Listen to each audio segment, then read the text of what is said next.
Hi, everyone. This is Paul Casey, the Kenpo Karate Hall of Fame educational video series where we talk about Kenpo principles, concepts.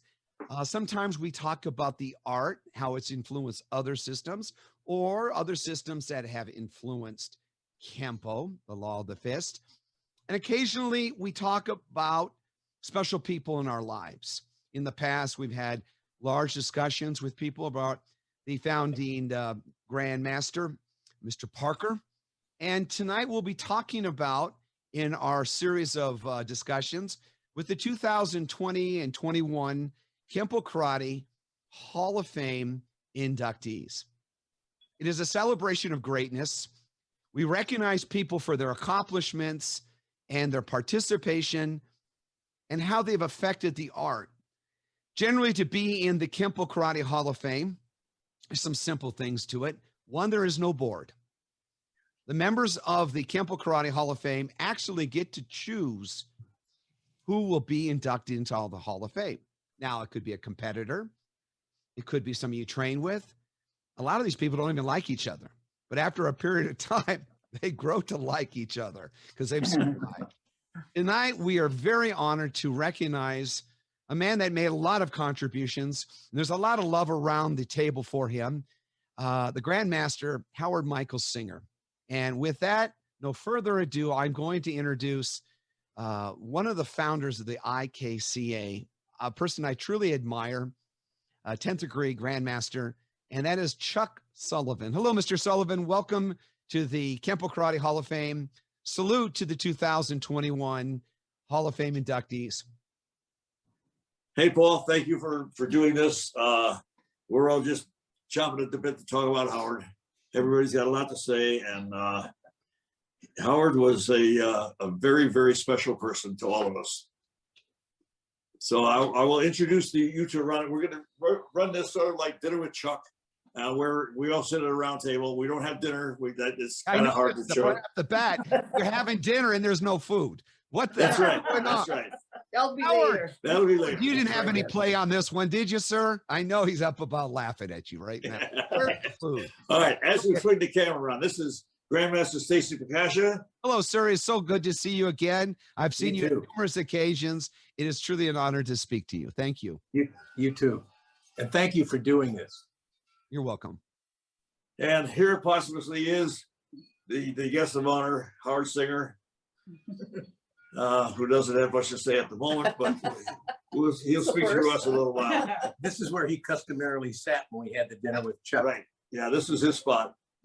His chair. So it's his in perpetuity. And next to him is Doug Wheeler, Grandmaster as well. Glad to meet you. Well, thank you, Doug. I've heard you before where I've watched some of the dinners. Truly an honor. Thank you for your participation. Thank you. Thank you for doing this for Howie. And next we have Grandmaster Greg Satterfield. That's with two T's. Two T's. Yeah. Hi, Greg. There's always two T's in sir. Satterfield in case you fly out here with the insurance. Two T's in Satterfield. That's funny. It's a pleasure meeting you. Thank you so much for doing this. Oh, it's my honor, sir. Thank you so much for participating and sharing your stories. And next is Howard's lovely daughter, Stephanie. Hi, Stephanie. How are you, honey? Good. How are you doing? Well, you know, my son was on earlier with us, and it is always interesting in this household. So, yes, I'm doing very well, and I have some nice things to say about your father as well. Oh, thank you so much for doing this. I can't wait to hear all the stories. I'm beyond touched. So thank you. Oh, you're welcome, dear. Thank you. I'm already choked up. Yeah. No, that's all right. That's because that's love. And next is the infamous Mr. Singer. Hello, Mary. Mr. Singer. Hi. How are you, dear? I'm okay. I'm doing good so far. I don't know about a few minutes. Well, But thank you that's so right. much for What? doing this. You're going to be speaking from your heart, you and Stephanie. And you know what? He is here with us. I truly believe, love is eternal. It never goes away. It is forever. I will share a little bit about my family in a moment, but it's really about Howard. And let's focus on what he would think and say right now. He's going to speak through all of us. Yeah. Thank you so much for doing this. And last but not least, at the table is Miss Stephanie. Sorry. This lady, Lord. my lady, with whom I've been traveling the world for the past 6 years, minus this last year and a half. Yeah. But we're getting ready to go again. And of course, you know me, Paul. Yes, you're the bright sunshine in that household and keeps him happy. And my Yeah, son thinks yeah. the world of you, even if he Thank goes by you. the name of Snake. Yeah. I love, he's so cute. Can't wait to play with him when I go to get to Vegas. Thank you very much. Well, he's fun. He's media trained now. He'll be 6 next week. Oh, Oh, wow. wow. He's excited to flies. get in the Yeah. tournament and whatnot. And I use him he's my mini me, so to speak. Yeah, he Yeah. is. Yeah. He is. Through him at times. So, Chuck, take us through a history lesson of Howard. How did Howard come to be with you and know you and train with you and these other fine gentlemen? Well, Howard actually was a late comer to the group. These other guys have been with us, Stacy, since before the beginning, so to speak. And Greg, during the old Karate Connection, there was a school before the IKCA was even involved. And Doug got it with us, well, even before that, because he was Vic's cousin. And Howard was, I believe he started in the Japanese system, and then he found Kenpo. And he immediately switched over, and he was a student of Joe Demick. Joe Demick was one of the old timers that was in the old Southgate school with me before they closed up. We went to Pasadena, and he stayed with Joe for many years. Howard was one of the real winning competitors on the competition scene for years. As a matter of fact, Stephanie, I had her count the number of trophies he had.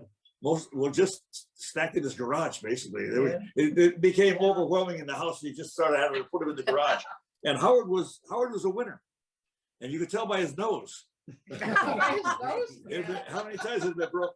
Oh, broken. I didn't know Mary Ann, that. how many Yeah, times? that, the nose you saw is not his real nose. That's right. Really? Yeah, he had, He had to. He had a real nose before. yeah.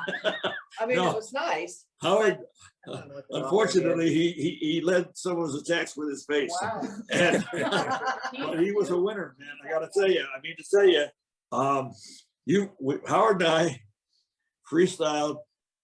I can't even count the number of times. And I'll never forget, like, the first time, because he really he belied his look. You know, the look just, you didn't see the champion in Howard when you just saw him. You saw it as soon as he started fighting. And then it became a battle royal. I gotta tell you, we really had some great ones.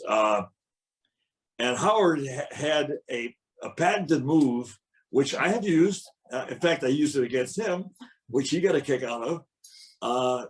Doug calls it a paddle wheel because it starts out by taking your opponent's hands down, but then quickly turns into fists. And I call it a meat grinder because he just keeps coming in, and he just eats you up. And of course, Howard was amazing because he was also a counter fighter. I mean, he would wait for you to move and then he'd blast you. So he could get you on the way in or the way out. He's just an amazing man. And I was so happy when he joined with us. And of course, in order to get ranked with us, he had to learn our system. That's the rule. You can't get ranked with us. We don't just give it for being a good old boy, being around a lot of years. You have to join our system and learn our system. And he went right with it. I mean, he got into it, and of course he really enjoyed it. And he kept, when he was teaching, of course, that's what he taught. The old system just seems to fade away once our people get with us and they realize what we have.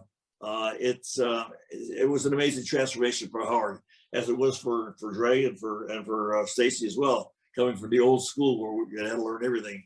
But Howard did it, and therefore he was he got up to and including 10th degree, for which everybody has to test.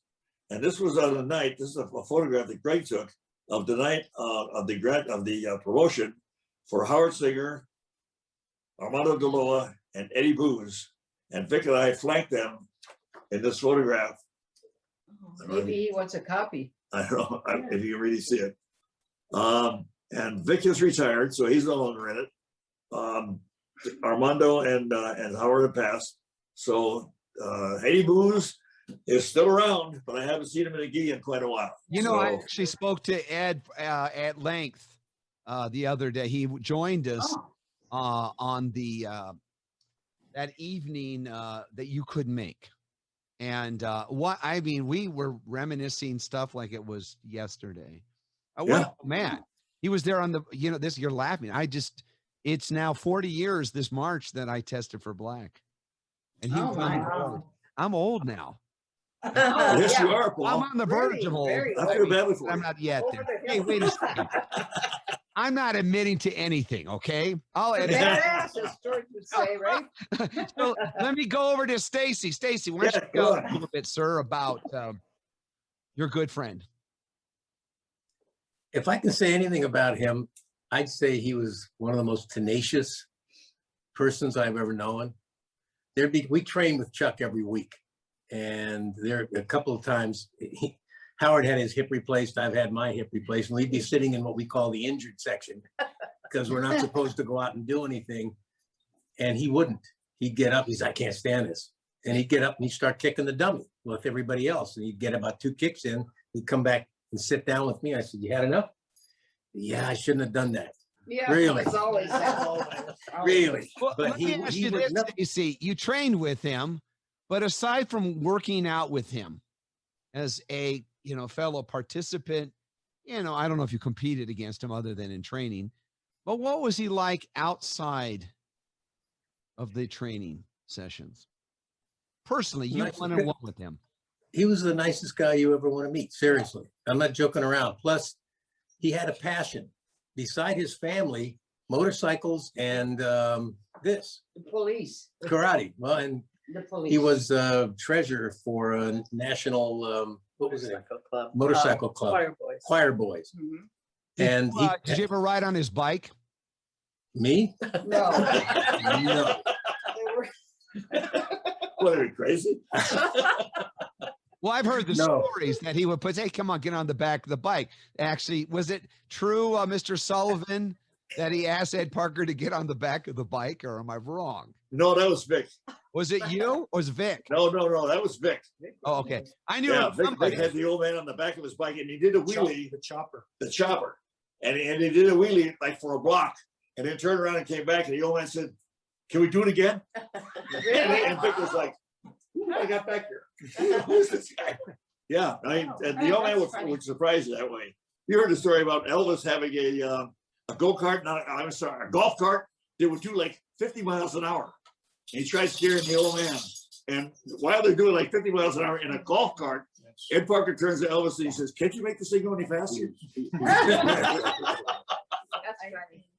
Doug, let's go to Doug. Doug, sir, we're going to cut over to you now. Give us your personal experience with Howard. What was it like to work out with him? Well, I probably knew Howard better than anybody in the system because we worked out together. He worked out at my school, and we're in the system with Ken Nowicki, Ken's wife, myself, and a bunch of the guys that would come on at Chuck's house on Monday nights was then, and then Wednesday nights was at my school. So he was doing double duty. And then when Howard opened up his own school, I was going there and working out with them. And then we'd go out to dinner and things and socialize that way also. But I remember the first night Howard came here to Chuck's. It was 92 or 93. And the garage was full. There must have been 25, 30 people all lined up. And my cousin Vic said, "I got a buddy who's going to be showing up, Howard Singer." And I'm going, "Oh my God, it's one of my cousin's Harley Davidson Hells Angels buddies, The best freshman. Well, so all of a sudden, Vic goes, "Oh, Howard's here." We all look out, and here comes Howard. I mean, he was beautiful. His hair was slicked back. He had this little gi, looked like something that Bruce Lee would wear. Remember, it was cut off and it was really lightweight, a Chinese type of a gi with a bunch of Chinese writing. and he smelt like a Nordstrom's Yeah, perfume yeah, department. we're- He likes- walked in, we likes shook my hands. I'm perfume. thinking, All oh the yeah, time. sure, this guy, give me a break. He had tattoos and stuff. Well, Chuck had a spar that night and I got a lesson in the paddle wheel. He took me and banged me into the back wall. I came off that, and when I came off the wall, he got me with a kick. And I went to Howard and I gave him a hug. I said, I like you. I really like you. And that was almost 30 years now, I'm thinking. Yeah. And Yeah. That's great. he was one of my best karate buddies ever and personal friend. What was the craziest thing he ever did with you? That was the introduction. Yeah. That was it. The introduction. He wanted to show me who he was. And I think I was probably, I was a first degree black belt, only maybe a second year a black belt back then. But he'd been around and he taught me a lesson that night. And I said, I'm going to watch this guy. He's going to show me some stuff. And he did. He did. Wow. I loved it. Great. I love it. Let's move over to Greg. Greg, how are you, sir? I'm good, thank you. Let's take a different direction. Did you ever socialize with Howard outside of the school or training? Just that some of everything was always related to martial arts. I never did anything with him outside. I'm kind of I'm a retired policeman and we kind of stay away, but Howard and I had that little, he had his badge from Louisiana as a reserve or something. And so we had a little not a connection Smokey there. and the Bandit moment or anything like that. Yeah, no. How was he at a tournament? Did you go to tournaments with him?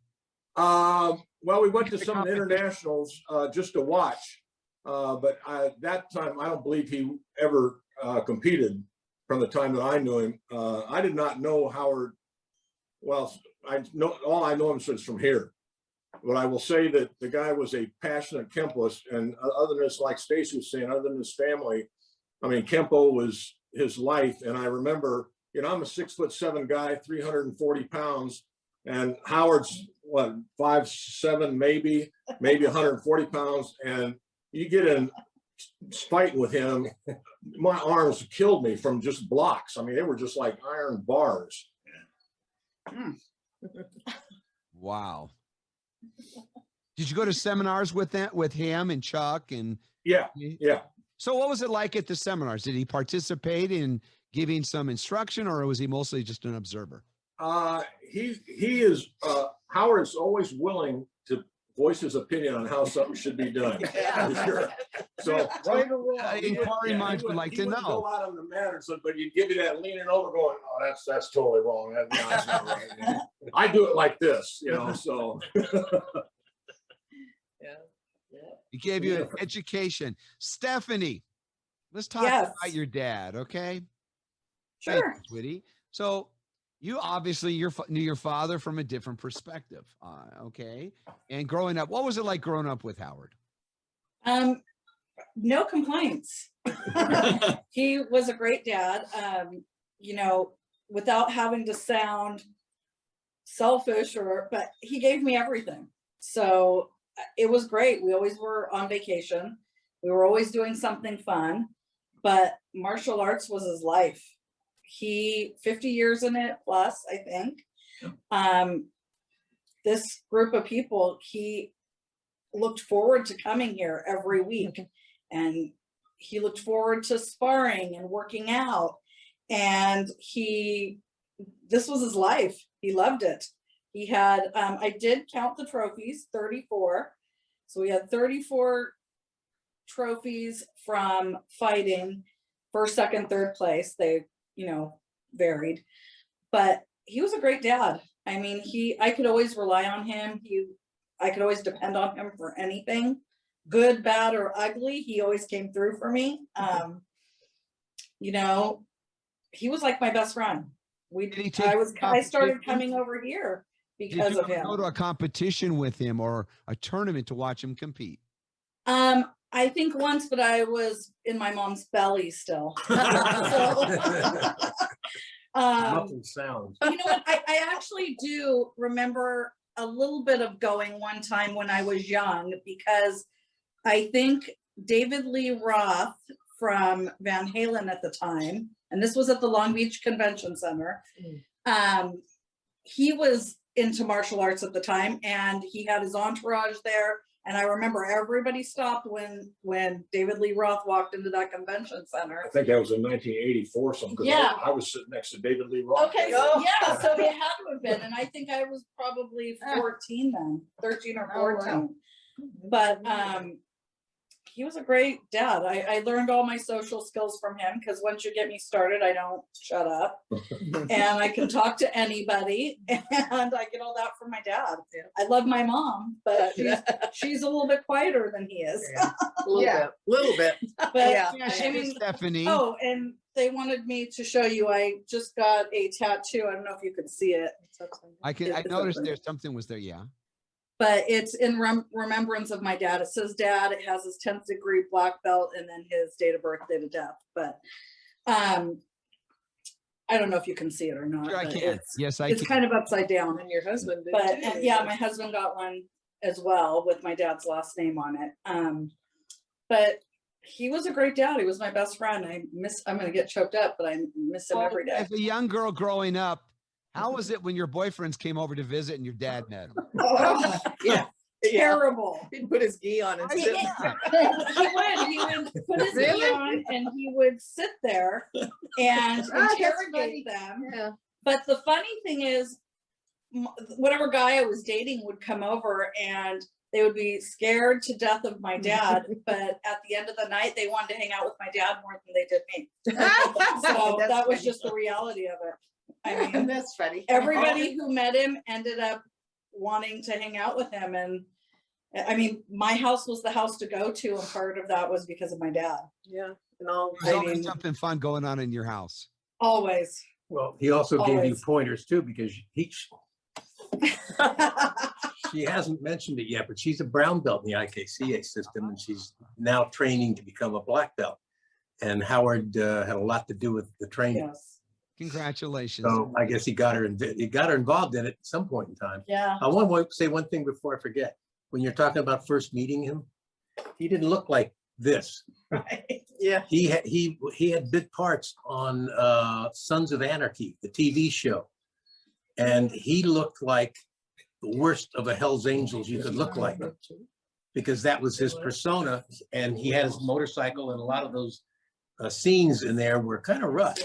But that's what you first see, the impression with that and the tattoos, and you think you're dealing with somebody from the underground. So anyway, I wanted to be sure you. Mrs. Singer.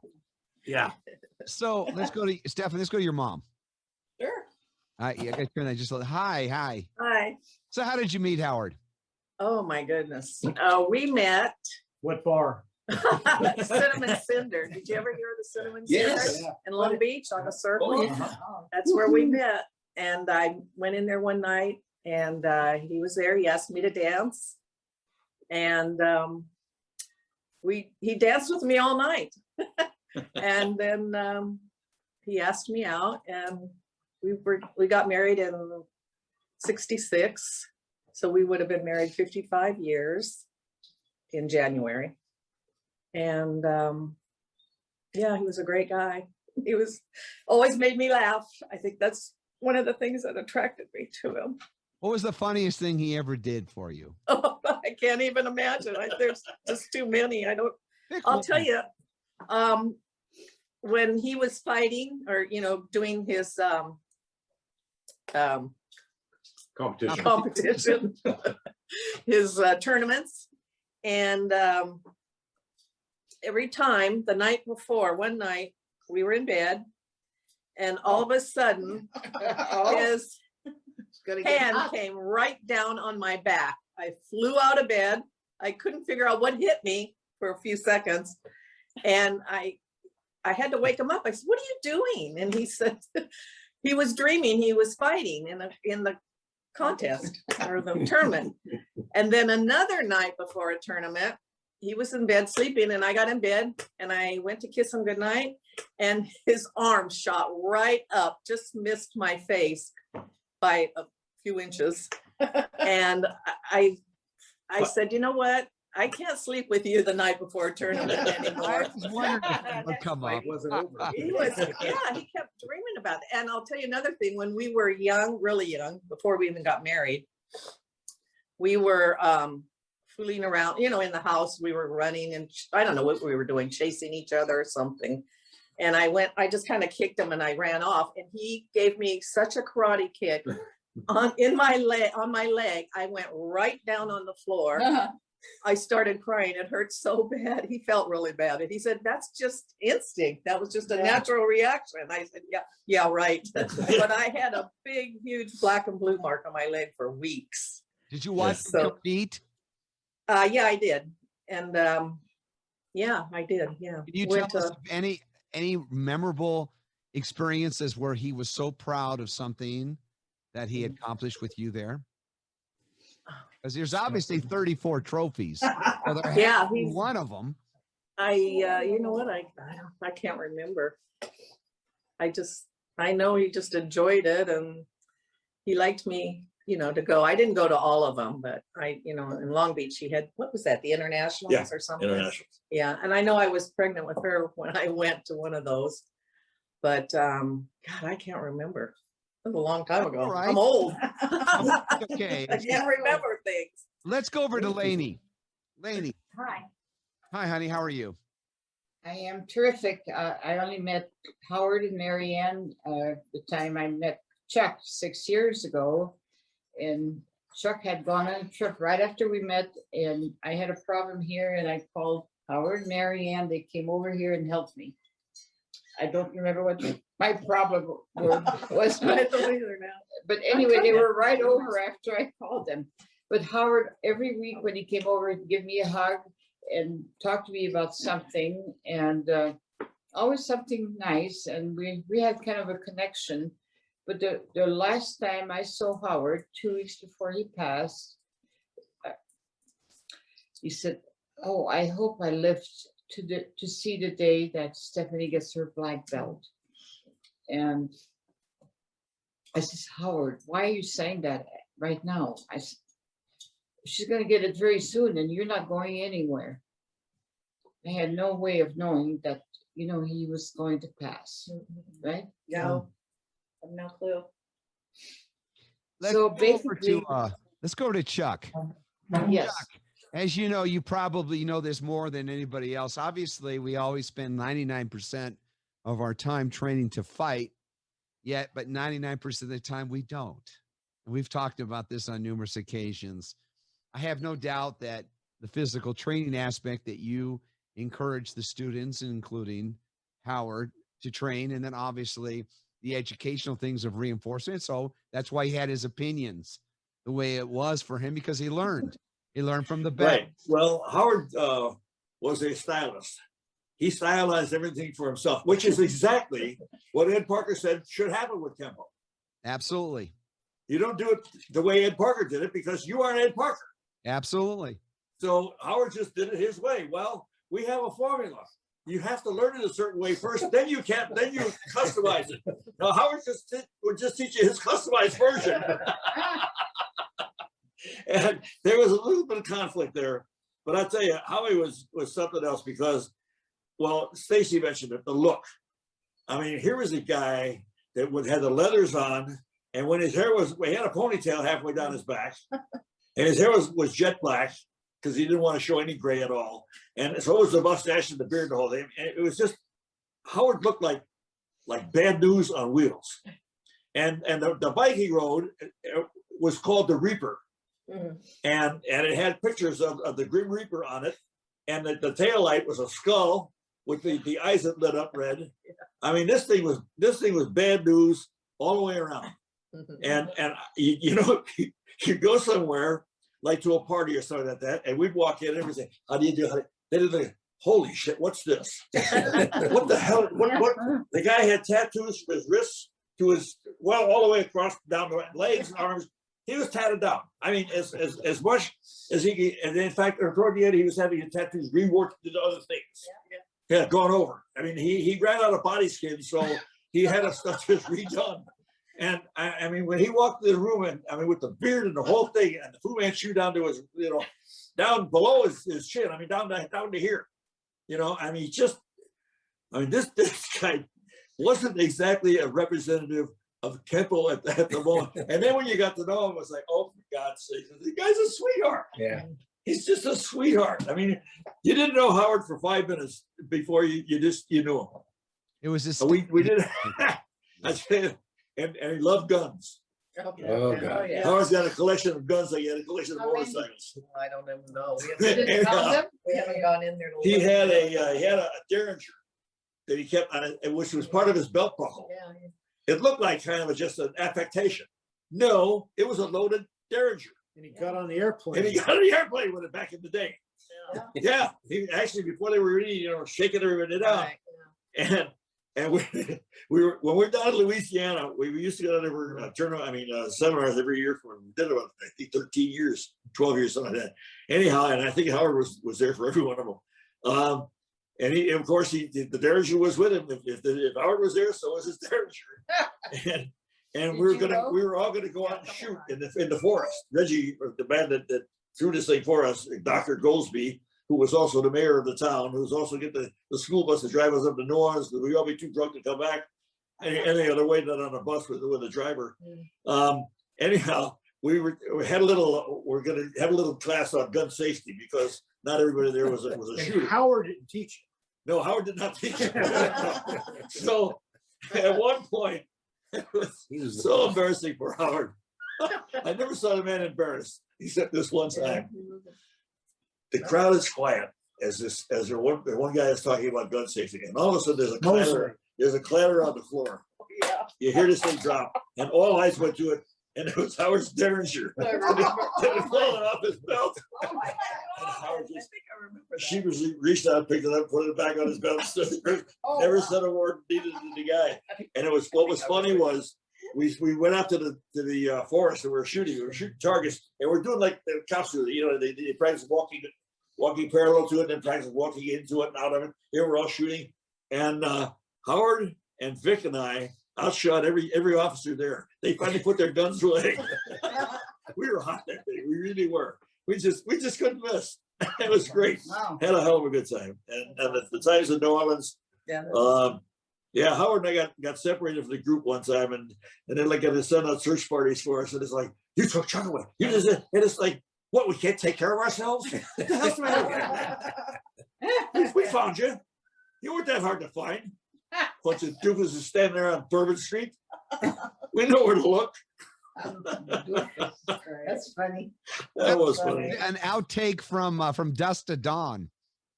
From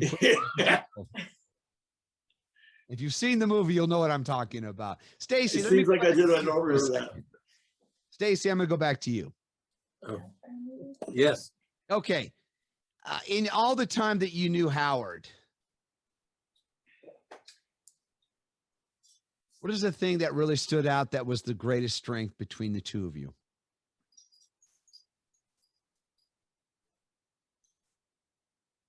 I think it would be the friendship. Describe it.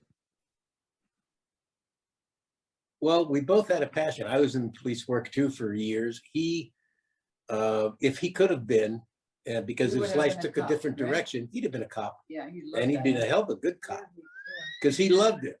Uh-oh, I just triggered Chuck's muscle. I just thought of something. Go ahead. But I loved it, and whatever he did, it was passionate. He didn't want to do second best, and I really admired that about him because a lot of people aren't that way. They'll take the road that's easier as opposed to the one that's hard, and that's what I mean when I say we used to. Oh God, I'm going back a couple of years. Rag on somebody, but we used to constantly get on him because he had a back operation, like I had one, and a week later he's going on an 1,800-mile motorcycle ride with his club. Yeah. And you should have heard us. Are you nuts? Yeah. Are you crazy? We all got on him about it. He says, no, I love it. I just love it. He could have ridden in a car, but he wasn't. He's going to be on a motorcycle. So he had a passion. Is normal mode of transportation always the motorcycle? Not always, no. Not toward the end. No, not toward the end, but yeah. he did love to ride, and he loved to ride with the motorcycle club. Yeah. But that was something about, he was just passionate. And it's you don't find many people like that that are willing to stand up for what they believe in and go for it.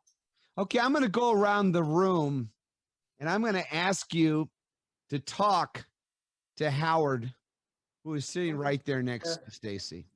Stacy, I'm going to start with you. Talk to him and tell him 3 things that you want to share with him right now. I want him to turn his hearing aids down because we'd sit in this place every time and I could hear other people talk through his hearing aids. Oh, I didn't know. And I'd nudge him and I'd say, can you turn it down a little bit? Because I'm getting this in stereo. And he didn't hear him. So he'd ask me, what'd they say? The only thing I could say is I wish you were here. Yeah. I mean, really wish you were here, flesh and blood. Well, That's tell him right. Not just in spirit. He is Yeah, with because he is really, really missed. And plus, we had a lot of fun with him. And now some of us take the brunt of it because he's not around anymore. Don't worry, he's I'm not laughing happy. at you now, I guarantee you. Yeah, so, you know. Let me move Well, on you have right to now take it. to Doug. Doug, you've heard what Stacy had to say. You've heard some of the stories. You've shared some fun stuff. Do me a favor right now. Talk to Howard. Tell him what you feel. Well, I would sit next to Howard and I usually had my arm around him. That's right. He was always getting picked on and he'd get really mad at me, but he knew everything. I would just sit there and I would just go, what do you think, Howard? And he was the brunt of our jokes and he took it. And he knew that we were doing it because we loved him. If we didn't, we would have just left him alone, kind of like Greg here. But, I loved him like a brother, truly, not a Kenpo brother, but like a real brother. And he was my Kenpo brother. And there was a mutual respect there, and we really did love each other. We would work out together and we'd go out to eat after. We'd get an ice cream at Dairy Queen. And we'd always hug each other and say, I love you. And we did that all the time. There was something special there between Howard and I. And I'm going to miss him forever. Forever. I will share something with you. The other night, I had a moment, and I truly believe this, and I use it. It's from Hebrews and the Old Testament. And basically it talks about loving one another, brothers and sisters, because unbeknownst to you, you may come across somebody that is truly an angel. And it's obvious this man touched your spirit. And the reason I share that with you is that I was very tired. I was alone and I lay down on the ground. I was thinking of my daughter and my hand was out and I felt my daughter touch my hand. She passed away 2 years ago. She was a child of special needs. And we always had that special bond. And when I tried to squeeze her hand back as I was passing out from sleep, it was a dream. I felt nothing. But when I relaxed, all of a sudden I felt her hand there again. Your arm around him symbolically, he's feeling that. There's no doubt. Our energy does not disappear and dissipate. It doesn't go away. It just changes. I had a wonderful relationship in a discussion with Mike Stone, and he talks about this. Get a chance, watch that. Let's go over to Greg. Greg, sir, you've heard what others have said.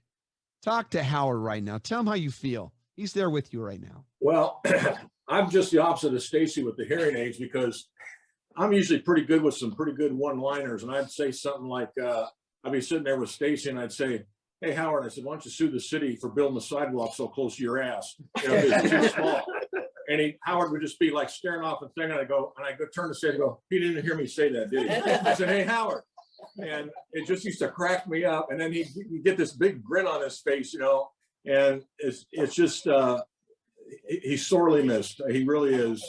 Like I said, I was not that close to him away from martial arts, but he's just a super nice guy, very easy to get along with, and just wish he was here. Thank you for sharing that. Stephanie? Oh my God, I'm a blubbering mess already. It's all right, sweetie. Tell your dad how much you love him. That's okay. This is gonna make you blubber more, so. I know. My one regret is I didn't get the black belt before he passed. Yes. That's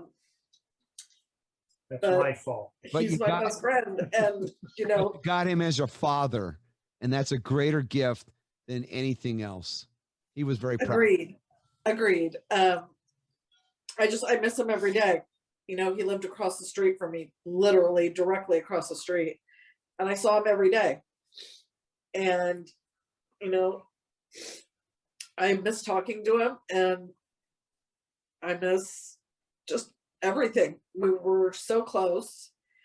I didn't expect this, so you know, I mean, I expected it when he went in the hospital, but before I thought I'd have like another 10 years to tell him everything I wanted to tell him.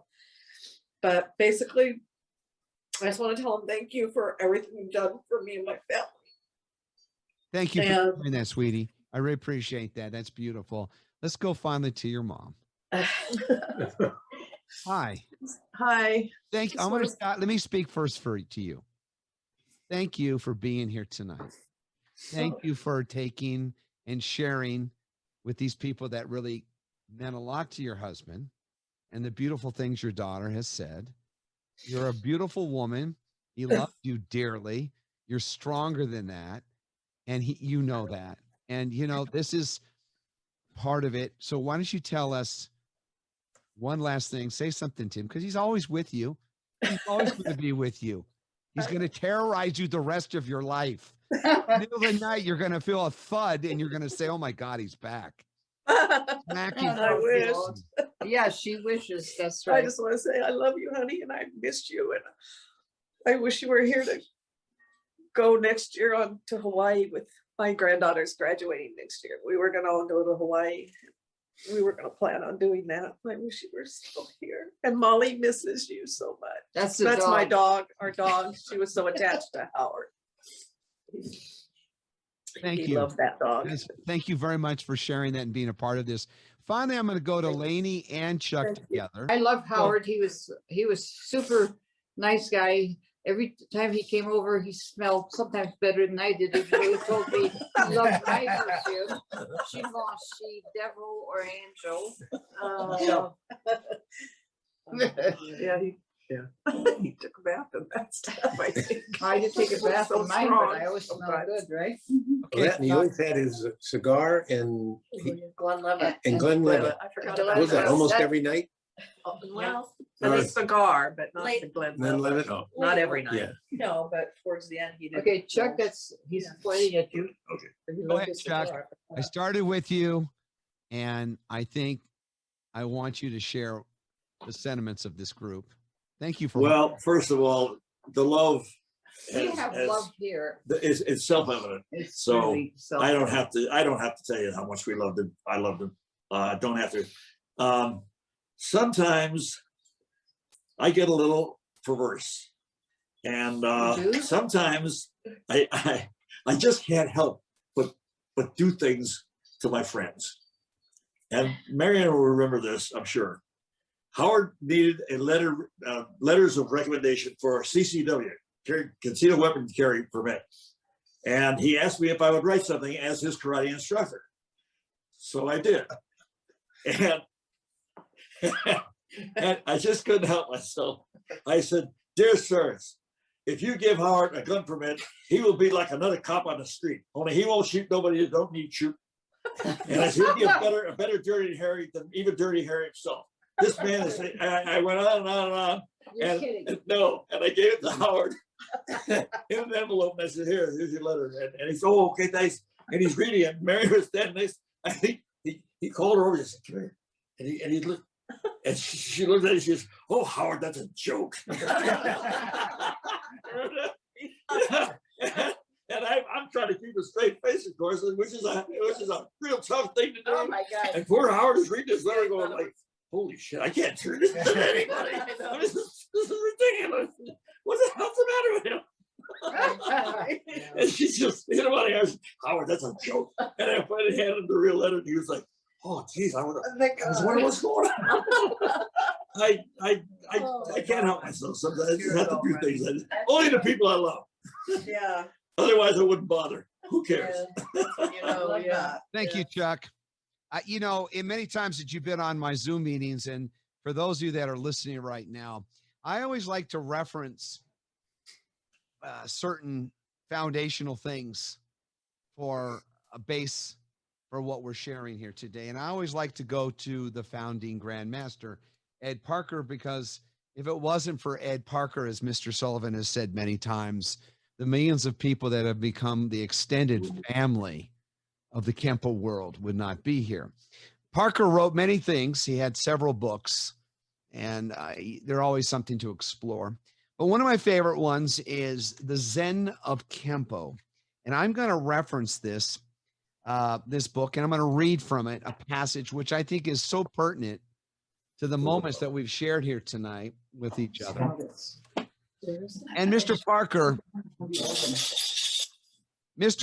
in The Zen of Kenpo, meaningful quotes from the teachings of Ed Parker. And this book came out, I don't know exactly, in 1988, 2 years before he passed. He had the wisdom and the knowledge to share it. And there's a difference between wisdom and knowledge. Wisdom is what you learn. Knowledge is based from that, but the choice to understand that is really the essence of it. So he wrote in this book, under name and reputation. And I think this is truly reflective of Howard Michael Singer. And it goes like this. The worth of a name is often measured by how far it extends beyond the grave.